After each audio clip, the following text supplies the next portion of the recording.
প্রতিকূল আবহাওয়ার মধ্যে মেহেরপুর ঈদগাহে শান্তিপূর্ণভাবে ঈদের নামাজ অনুষ্ঠিত। বন্যাক্রান্তদের জন্য বিশেষ দোয়া করা হয়েছে। আজ পবিত্র ঈদুল আজহা সারা দেশে যথাযথ ধর্মীয় ভাব গাম্ভীর্য এবং আনন্দ উদ্দীপনার মধ্য দিয়ে উদযাপিত হচ্ছে মুসলমানদের অন্যতম প্রধান এই ধর্মীয় উৎসব। প্রতিকূল আবহাওয়ার মধ্যে সকাল 8টায় শিলচর মেহেরপুর ঈদগাহে হাজার হাজার মুসল্লিদের উপস্থিতিতে ঈদের নামাজ অনুষ্ঠিত হয়েছে। ঈদের নামাজ পরিচালনা করেন হযরত মাওলানা আব্দুল ওয়াহিদ সাহেব। নামাজ শুরুর আগে পবিত্র ঈদুল আজহার গুরুত্ব নিয়ে আলোচনা করেন।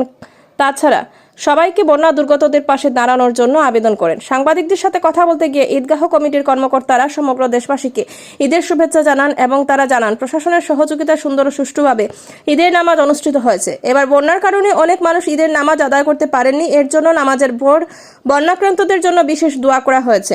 তাছাড়া দেশের সেনাবাহিনীর সুস্থতা কামনা সহ প্রত্যেক সম্প্রদায়ের মধ্যে শান্তি সমৃদ্ধি এবং কল্যাণের জন্য দোয়া করা হয়েছে। এদিকে প্রতি বছরই মেহেরপুর ঈদগাহকে কেন্দ্র করে কাঁঠাল পয়েন্ট এলাকায় রাস্তার পাশে বিভিন্ন রকমের খেলাধুলা সরঞ্জাম সহ খাওয়া দাওয়ার অস্থায়ী দোকান বসে। এই দোকানগুলিতে অনেক শিশুদের সমাগম দেখা যায়। ঈদুল আজহার দিনে যাতে কোনো ধরনের অপ্রীতিকর ঘটনা না ঘটে, এদিকে প্রশাসনের করা নিরাপত্তা ব্যবস্থাও রয়েছে।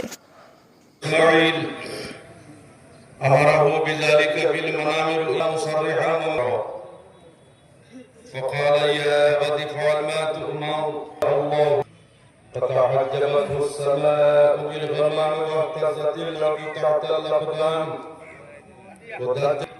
يا أرحم الله للجميع দুনিয়া ছেড়ে কবরবাসী হয়ে গেছেন, তাদের আরো মাতৃবার উপরে সবটুকু বুঝিয়ে দেওয়াই আল্লাহ। আয় আল্লাহ, ঈদের ময়দানে আপনার দরবারে আমরা প্রত্যেক ভিক্ষার হাত বাড়িয়ে দিয়েছি। রব্বুল আলামিন, আয় আল্লাহ, আমাদের উপর আপনার রহমত এবং মাগফিরাতের বৃষ্টি বর্ষণ করো। আয় আল্লাহ, আয় আল্লাহ, আমাদের জীবনের সমস্ত গুনাহগুলি মাফ করে দাও।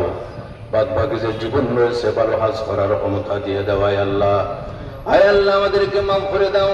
আমাদের মা বাপ যারা জীবিত আছেন, আয় আল্লাহ, তাদের সেহত তন্দুরুস্তি নসিব ফরমাও।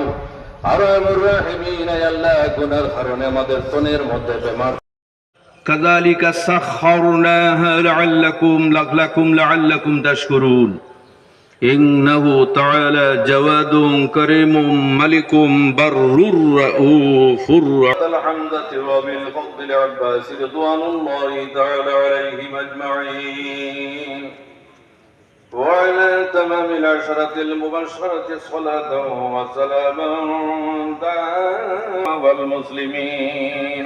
إله إلا الله وحده لا شريك له محمد عبده ورسوله أفضل من شيد أركان البيت الحرام بالحج وعمر وأجل من عيد. واعلموا أن يومكم هذا يوم شريف وعيد مبارك منيف شرفه الله وعظمه وفضله واعترمه فسبحانه من أوضع لنا السبيل وخص أمة محمد صلى الله عليه وسلم وفد هذا الطفل الصغير يا أرحم الراحمين.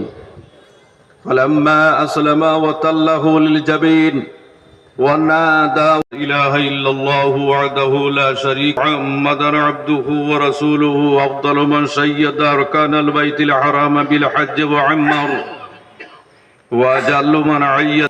واعلموا أن يومكم هذا يوم شريف وعيد مبارك منيف شرفه الله وعظمه وفضله واعترمه فسبحانه من أوضع لنا السبيل وخص أمة محمد صلى الله عليه وسلم وفد هذا الطفل الصغير يا أرحم الراحمين.